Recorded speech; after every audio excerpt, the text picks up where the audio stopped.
This is Dr. Mariah White, host of Your Life Matters. Thanks for listening to the following broadcast on Public House Media. Disarming disability.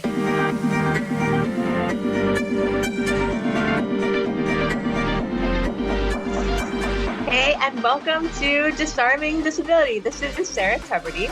And this is Nicole Kelly. We are so excited to have you back. Welcome to this episode. And I feel like we have to jump right into asking you, Sarah. You just had an adventure and did some cool things. Would you tell us about them? I would love to. I just got back from going on this really cool adventure with Jessica Cox. She is the first armless pilot that flies an air coupe that I learned. I think we talked about that in the last week as well. The air coupe is an airplane that was made in the 40s that was sort of under the impression to be that I think the creators of the air coupe were anticipating that airplanes would exist in households the way that cars do now, so that like everyone would have their own airplane. So they were really working to try to make an easy to fly, like safe, accessible airplane. So they designed the air coupe, which is the aircraft that Jessica flies, and it doesn't have the rudder pedals. So it only needs 2 points of contact in order to be able to fly it, which is super cool. So we met up with a bunch of other people who fly the air coupe, and we went to Frederick, Maryland, which is where we met up with Senator Tom Harkin. And Jessica took him up in her airplane and flew him around as a celebration of the 30th anniversary of the Americans with Disabilities Act.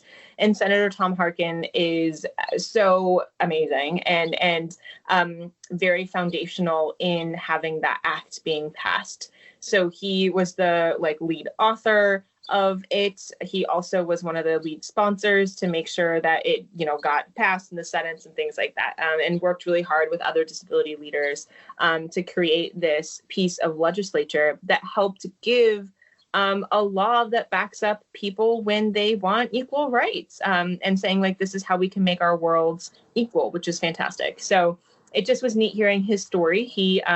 His brother growing up was deaf, so Senator Tom Harkin signs. And when he was on the floor advocating for the Americans with Disability Act, he would also do signing too, which is really, really cool. So cool. So cool. I'm so glad that you just got to go on that adventure and meet that cool guy. Tom Harkin is one. If you don't know his name, he's definitely one to Google because in the disability world, he is very revered and very loved, and just also is from Iowa. So I biasly think he's the coolest human that exists on the face of the planet. So, so I'm so glad that you got to go have that adventure. It's so fun. Yeah, he also loves you too. I said, that Nicole Kelly, and I was like, Nicole Kelly, right? He's like, oh my gosh, of course, So he loves so fiercely that you're from Iowa as well, which is awesome. So that was really fun. So he says hi.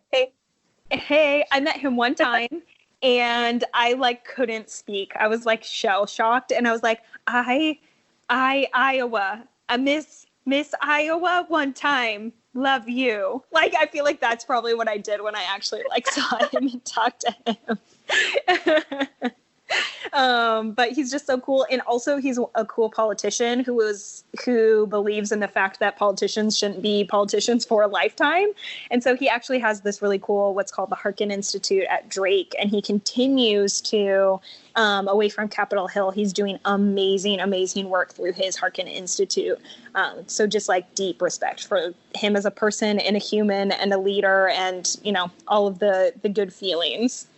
Awesome. Do you know what else is great? Disarming Disability podcast. So let's jump in. Let's do it. Yeah, today we're going to hop into conversation about something rather taboo. Sex. Dun, dun, dun. Or should I say, great. I don't know. I feel like I need...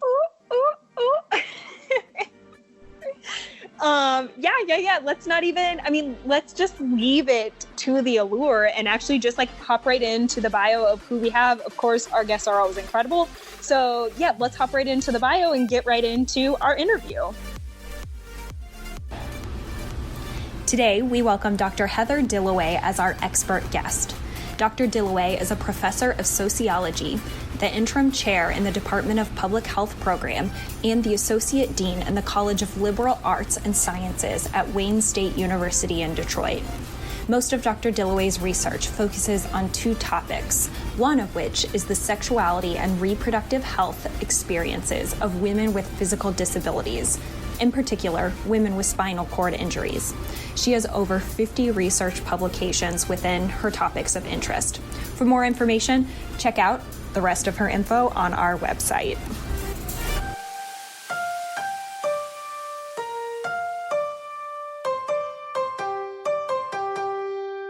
Okay, awesome. We are so excited to welcome Dr. Heather Dillaway.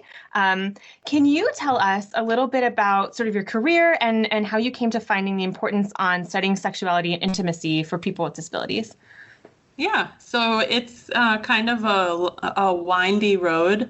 I think that I started out as a person who was really interested in reproductive health. And when I was growing up, in the 70s, my mom was very involved in the home birth movement. And so I knew quite a bit, I think, early on about women making choices and how so not everyone has the same choice and same experience or same idea about how reproductive health should go. And then eventually I got into studying women's history and sociology. And I'm a sociologist now by training. And, one of the most important areas of sociology for me is women's health and specifically women's reproductive health and then aging in health. So thinking about how people are healthy or ill across the lifespan. And so I have studied birth control, I've studied pregnancy and childbirth, I've studied menopause, and menopause is definitely the other subject I study the most, so women at midlife.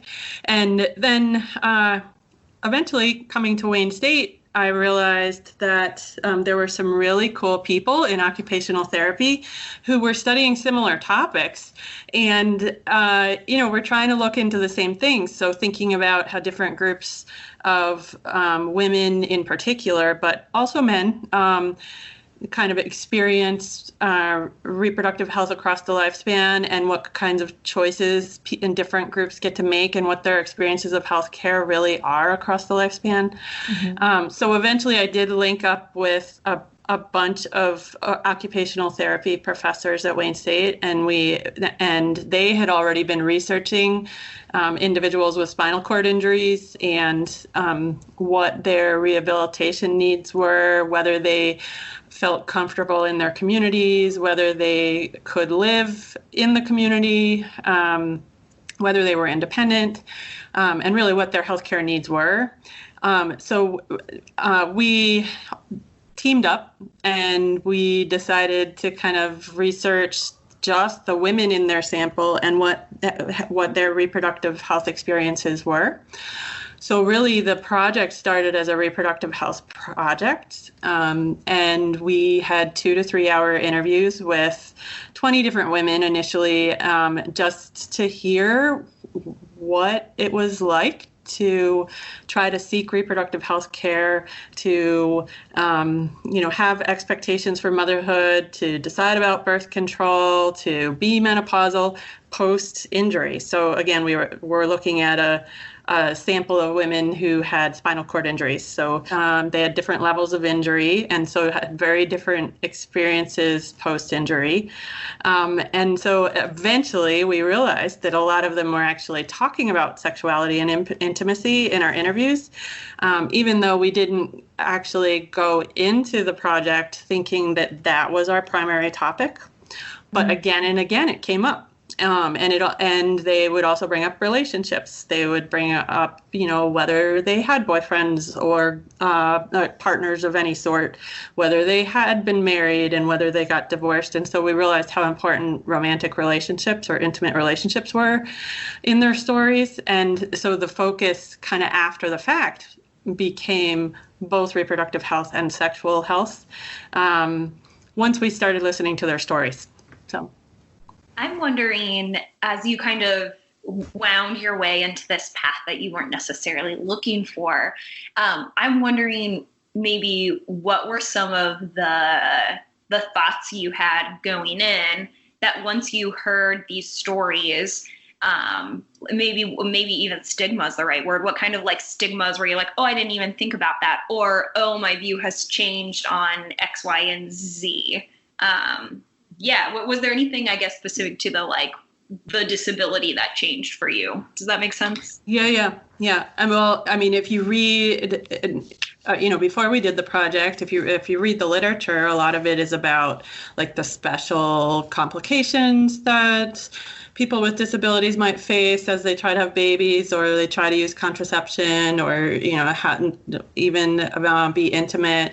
And so, going into the project, we maybe thought a little bit that these women might be different than regular women, but really found out that they are just the same as everybody else.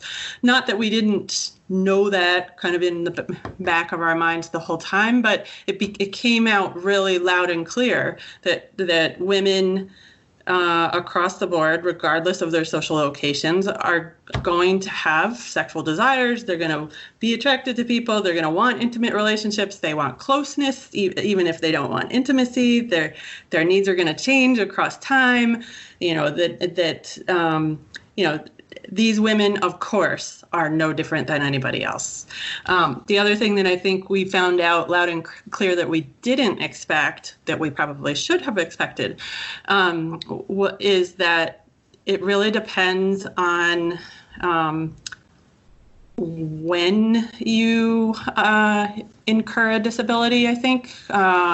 So, if you're born with a disability of some sort, or an impairment of some sort, physical or intellectual or sensory, that's different than if you acquire one along the way, at least for determining your expectations and the way you think you should live your life, and then whether you actually get to meet your expectations. So, some of the women that we ended up talking to, they got injured as early teens, right? In motorcycle accidents or falls, or, mostly motorcycle accidents, motor vehicle accidents along the way. Those women might not have had sexual experiences or any intimate experience before they were injured, and so they didn't have a pre-injury experience to compare to or to guide them. Mm-hmm. And then we also have women in our research that got injured in their 30s, and they had young kids, they had babies. There were 2 separate women in our research who were pregnant at the time of injury and lost their babies. Mm-hmm. And then there were plenty of women who got injured in their 20s and 30s who went on to have babies but hadn't had them before. But all of these stories are really different. And so there isn't a really uniform set of things even doctors need to know, or rehabilitation specialists need to know about how to talk to women about what their injuries might mean, or whether they're going to lead and be able to lead the sexual and reproductive lives that they wanted to lead the whole time, because it's so different depending on when you might get injured, and also how the extent of the injury. So if it's, depending on whether you're injured from the waist down or injured much higher on your spinal cord, it's going to be extremely different. So I think one of the things we definitely realized is how important the timing is if you're acquiring a disability sometime in the life course, and how, depending on when you get it, your experience could be very different.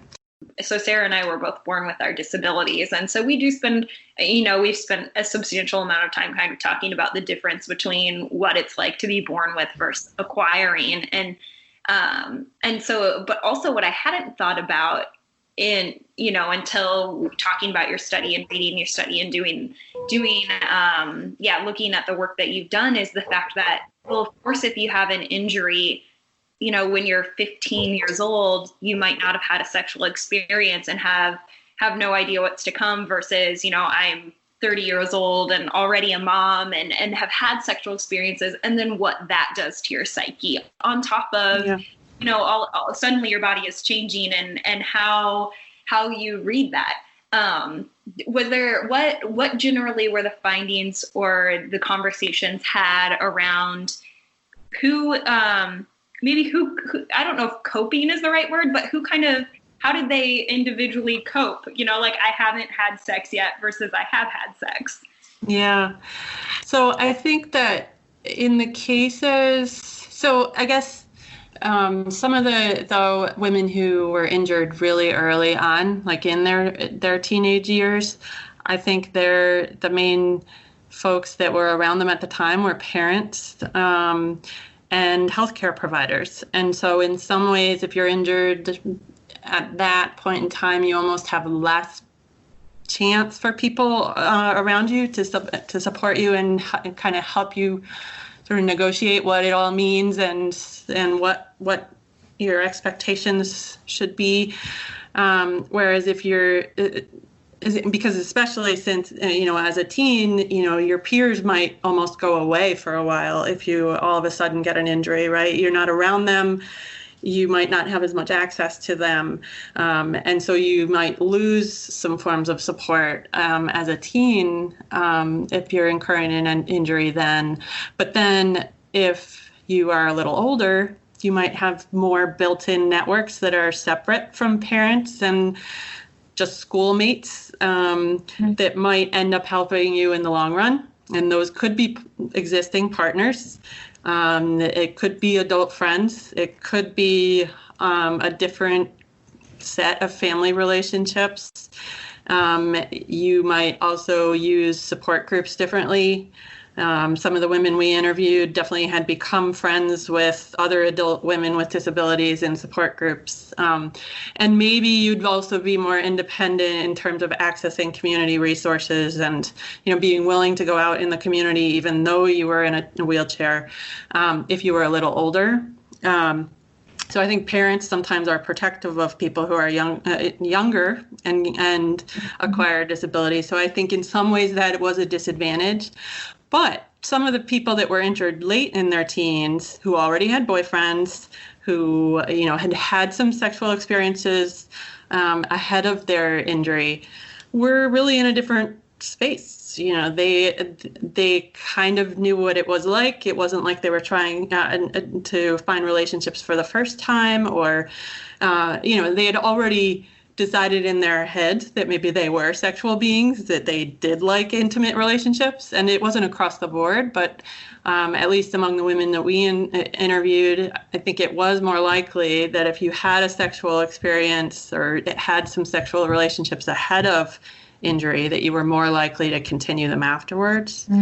So just, you know, not only the pre-injury experiences, but I think maybe the contact with different groups over time makes the experience a little different for women injured at different times in life. Mm-hmm. What I'm thinking of, what types of barriers did any of the women talk about, whether it's in this particular study or just through your experiences of being the person that you are and the things that you're interested in studying and researching? What are some of the barriers that the women face when they're sort of like, or suppose like social barriers when they are developing their sexual identities? Like, do people talk about any of those barriers? Do they feel like they're very real? Or is there anything consistent between different experiences in that? Mm-hmm. Yeah, so I mean, we definitely went in to study those barriers from the beginning. So, and we knew that we were going to hear about barriers, but I would say that the barriers fall in a couple of categories. So first of all, just stigma alone, right? So, you know, others, you know, anyone from strangers to healthcare providers to friends and family members, think that it's a little weird that people with disabilities would still want to lead sexual lives and would still want to have reproductive expectations post-injury. And so that stigma came out loud and clear in interviews. And it came out on all fronts. There were a couple of women who were trying to decide post-injury whether to have babies or whether to adopt. And a lot of them talked about how they knew that others would think of them as unfit parents and that they shouldn't be mothers. There were lots of women that told stories about how right after injury, doctors would tell them right away, you can still get pregnant, so you should be using contraception. You should be protecting yourself. You should not be getting pregnant in this moment. And then over time, when they would say, well, I do want to be a mom, or I do want to be sexual, they would get some pushback about what kinds of contraception they could use, whether they should use a long-acting kind so that they definitely couldn't get pregnant. So, some of the stuff that the ideas that people have had about disability for decades, if not centuries, right, about how people with disabilities should be seen as asexual, non-reproductive, they shouldn't be parents. I think those ideas still definitely came out. The other things I think that came up is just doctors and other medical providers just worrying about whether a woman could handle a baby or could handle pregnancy, and whether they needed extra monitoring, whether they really should be on birth control because of side effects. And so just questioning whether women should engage in the process, even though they knew that technically these women can engage in all of these things. Mm-hmm. So just a little bit of discomfort and uncertainty about just how to approach these topics and these conversations with individual women, even when they weren't really against talking about these subjects. So right. A lot of an uncertainty from healthcare workers, and I think even from family members, and that happened as well. Yeah. I hear that stigma, and again, this is something I feel like Sarah and I talk about, quite a lot since we've been doing sexual episodes recently, but just, the asexuality that people assume, and then also just the history of discrimination that we've faced, where just kind of the societal view is that kind of weeded out type idea. And nobody ever has blatantly said to me, you're not somebody who should reproduce, but I have had people say to me, oh, is that genetic? Oh, is that, they've asked me leading questions where what they're getting at. And so you feel that, and it is very real. And just in trying to come into adulthood and navigate, the normal things that you try to navigate, you kind of add that layer on top. And it's hard if you don't have a support system or somebody saying to you, guess what, the world, society does see and feel and make you feel this way. And so let's talk about how ridiculous that is. Yeah, exactly. From that. Yeah. Yeah. I mean, even just questioning whether you should have that role at all. Like, really? You're a partner of someone? Really? You want to be a mom? Really? You can handle that? And like it just the lack of trust and the questioning around the edges. And I think, first, just like you're saying, some of the women that we interviewed, they'd say that doctors and even family members would kind of beat around the bush and not ask the question exactly, but say, well, can you really afford that? Is this really the right time? Do you really want to do that? There's a lot of other things you could choose in life, just to kind of, get them off track from expectations that they had. Yeah. And not doing it in the way exactly that person does it makes it, for whatever reason, bad or a wrong way to do it. Yeah, exactly. And I think that all of our parents need supports. I don't feel like there's any one person that raises a child solely, right? Like it's a village in that sense, that there's tons of supports and strategies and all of these different things and all these different places that like anybody needs those supports. So I just feel like if somebody is like, okay, so maybe I need this different set of supports, but that doesn't mean that I will be unfit as a mother. It just means that I need some different things, and that's still okay, because we as mothers, as parents, all need things in order to raise our children, right? So so I feel like just because it's a slightly different set, or maybe I need these whatever additional components, that doesn't mean that it's not accessible or capable, but like we all need things, and yes. Yeah, there's some really cool research about how much we try to normalize things, and especially things like motherhood, or how to be a good partner. Like there is one right way to do any of that. Yeah.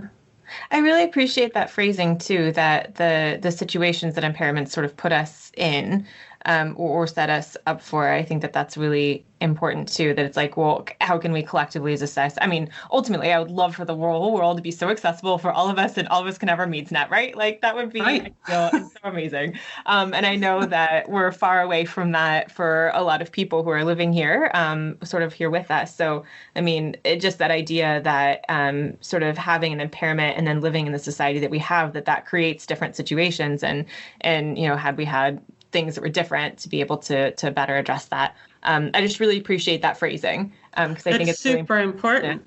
Yes, yeah, because it's never the impairment that's creating the situation, in my opinion. And there's plenty of people who theorize about disability in the social science literature that I think make this point pretty clear too. Like it's never the actual impairment. It's all of the social meaning we attach to it. It's the stigma. It's the social relationships that you have with other people about the impairment. That's when disability is created. It's not the impairment itself. And then on top of that, society structures the world in certain ways to make it even worse, right? So nothing is set up for people to be able to navigate well. No one, right? Everything is hard. Everything from grocery aisles to doctor's offices to houses, stairways, doors, everything, right? But then, the relationships, everything, it's never the impairment that shapes the life by itself. Never. Thank you for saying that so straightforward yet very eloquently, because again, kind of hearkening back to what our experience has been, and the reason that we're doing this podcast, and the reason that we have such kind of a flame in our belly specifically for disability, was because we grew up feeling like these situations that we were in, where we felt shame or we felt bad, we felt like it was our fault. And the second that we started to understand, oh no, these are stigmas, these are outside forces of the world kind of coming in on us, that's where you see people cross this bridge into their disability pride, and really everything about their attitude shifts. And so Sarah and I are two of those people who are like, we wish we would have found that sooner. So now we're just gonna yell it into the void as long and as hard as possible, because these things are not quote unquote our fault, right? Like society is set up in a way where we are not always being set up for success. And there are ways to fix that if we start to understand and realize that we have the power to do that. Thank you for saying that so eloquently. That was not a question, but thank you. Well, it's so important. And, personally, and especially since I research women, most of the time, personally, I think it's also about gender. We sort of internalize these ideas about how you have to be perfect. Not that men aren't doing the same thing in different ways. Veterans with disabilities are definitely, thinking certain things because of what they've internalized about what it means to be a man. But I do think sometimes, not being perfect feels really damaging to women. Yeah. Just again, on a personal note, just the little tidbit of my story that you need to know is the reason that I came to this space that we're in is because I literally went and competed in pageants, went to Miss America. And it was while I was at Miss America that I was world news for being the girl with the disability. And that crushed me. It crushed me because nobody had taught me my disability pride. But what was I doing? I was literally trying to masquerade as I am like every other girl. Look at these girls that I'm standing next to that I can see. But so it messed with me very deeply, but it ended up being in a good way. So just like personally, that's where it comes from for me. So yeah. It makes sense. It makes sense. Yeah. Sorry, I mean, the society will try to redefine you as your disability for all time. You know, it's going to keep trying, and it's not okay.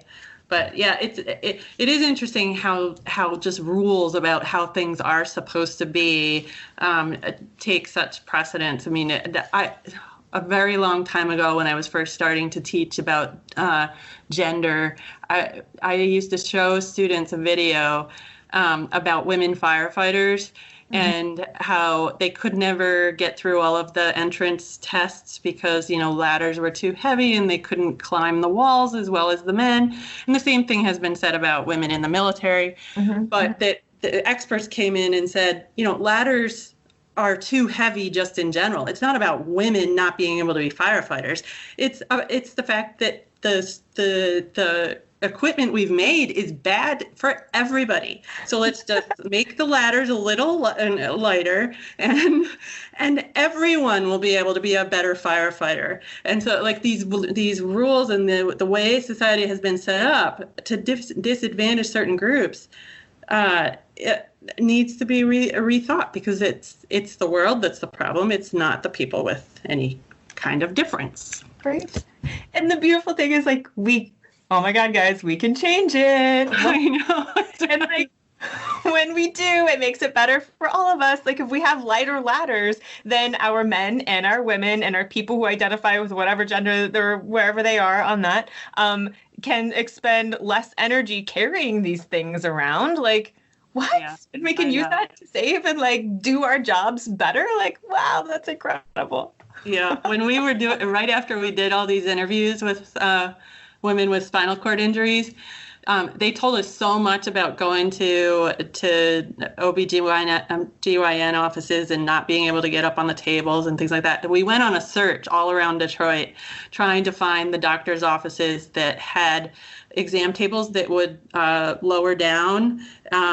You could kind of crank them down or lower them down so that people would be able to get on them more easily from a chair, just because we thought that it was our duty to kind of come up with a list of doctor's offices that could actually accommodate women who were in wheelchairs. And we did find a few, but it's amazing how few offices have those. And since then, I think more offices have gotten them, just because it's easier for everybody. It's easier for pregnant women. It's easier for elderly. It's easy for, it's just easier for doctors to be able to lower and raise tables. But yeah, I mean, it is amazing how many things just are prohibitive for all kinds of activity. So. Right. Oh, so beautiful. That makes me so excited. We can change it. Yeah, you can change it. Yeah. Long and slow. It's also, I feel that this has been a theme that I keep thinking in my head this year for lots of things. I'm like, it is 2020. Like, these are things that should be figured out by now. Like, I should not be having Wi-Fi connection problems. Right. Having like dial-up speed things. Like, it is 2020. Like, we have the technology for this now or whatever. You know, just thinking about that, it's like, okay, like, I feel like just because I know these things, then everybody should know them and we should fix them because we have the capability to, and here's all the information. So it's just so funny to me to be like, okay, well, yes, I realize things are big and hard and complicated. It takes a long time to change them, but also it's 2020. I know. I know. It's so true. It's so true. Well, I keep wondering how much all of this the COVID stuff is going to change the world. I mean, there's going to be a lot more online teaching forevermore, I think, because of this. And you know, maybe there will be supply chain problems for lots of goods from now on. Maybe we'll decide we don't need certain things in our lives.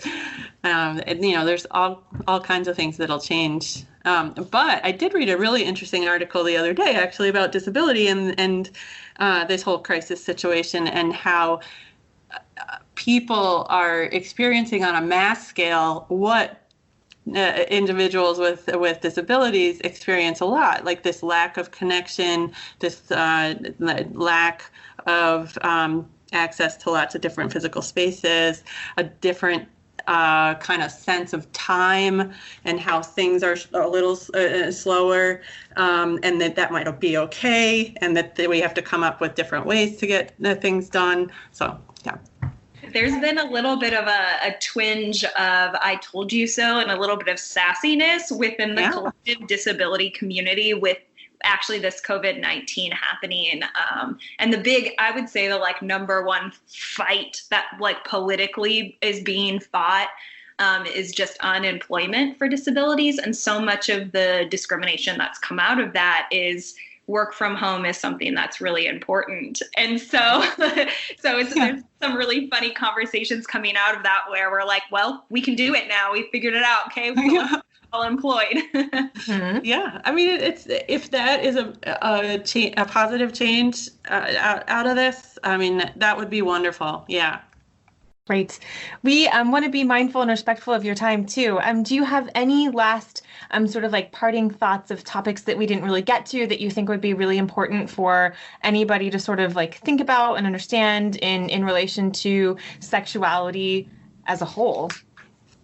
So one of the things that I didn't mention, and I think is pretty important to keep in mind, is that, you know, at least in our research, and maybe we didn't realize this in the beginning either, but in our research, women made it clear that being intimate and being sexual meant a lot of different things. And so they weren't all looking for new partners that would stay by their side forevermore.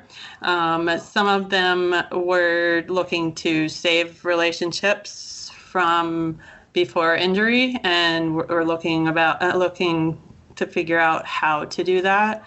Some of them were realizing that they didn't want to be in a relationship anymore, and were perfectly happy with that. There was one woman, and if you read that article, Sarah, then you would remember this, but in that article we talk about one woman who basically said, not everybody wants sex. Like, some people just want cuddles and just want touch. Like, sometimes individuals with disabilities don't get the chance to just hug and touch other people. It's not always about sex. It's not always about long-term relationships. It's about contact with other people. And not necessarily always sexual contact, but it could still be intimate contact. And then other people are looking to establish new marriages and new other kinds of partnerships, and, you know, really set up shop with someone for a whole lifetime and have babies and, you know, live long lives together. But it's not the same for everybody. And like, being mindful that just being intimate and being in relationships and being sexual isn't the same thing for every person, I think is important. I mean, that was a good reminder for us that, you know, you could be sexual and just want hugs, and you could be sexual and want intercourse and babies, and that could be happening at the same time, right, for different kinds of people. So that made me think of a story that I had. I had a partner who was holding my left hand, and my left hand is the one that, like, I don't have fingers to be able to hold my hand back. So I'm sort of dependent on him or her or whoever, my partner, whoever it is there, to be able to hold on to my hand.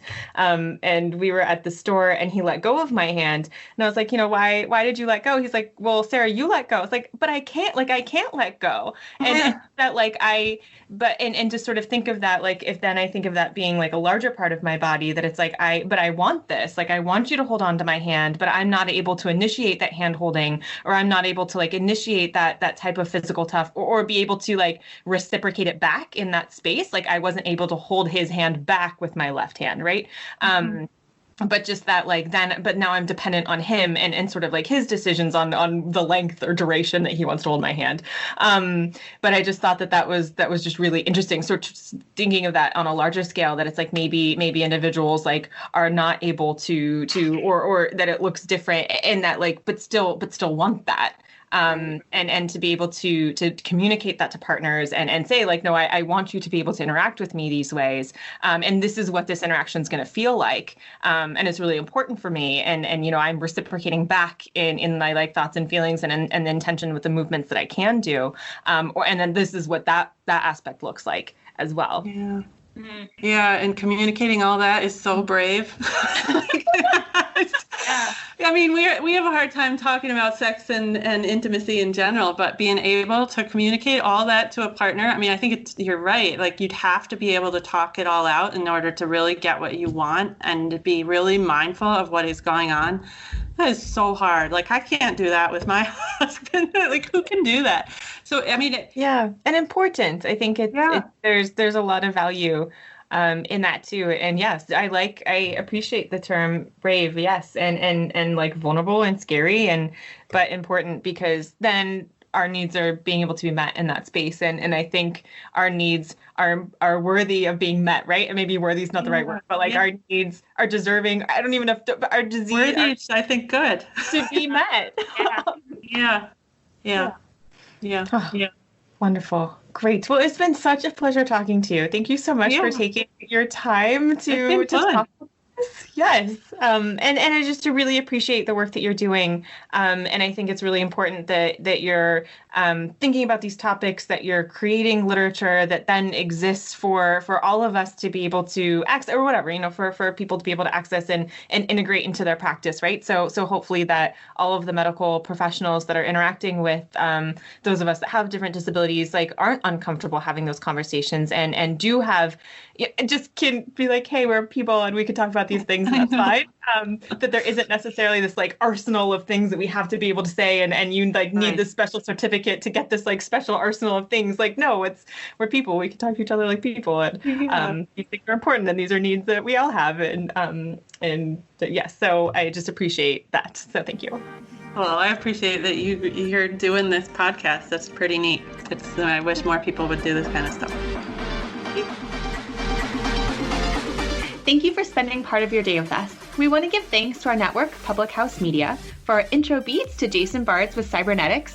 Our logo art, we want to remember Patrice. You can find his work at normalpersons.com. Be sure to follow Disarming Disability on Facebook and Instagram.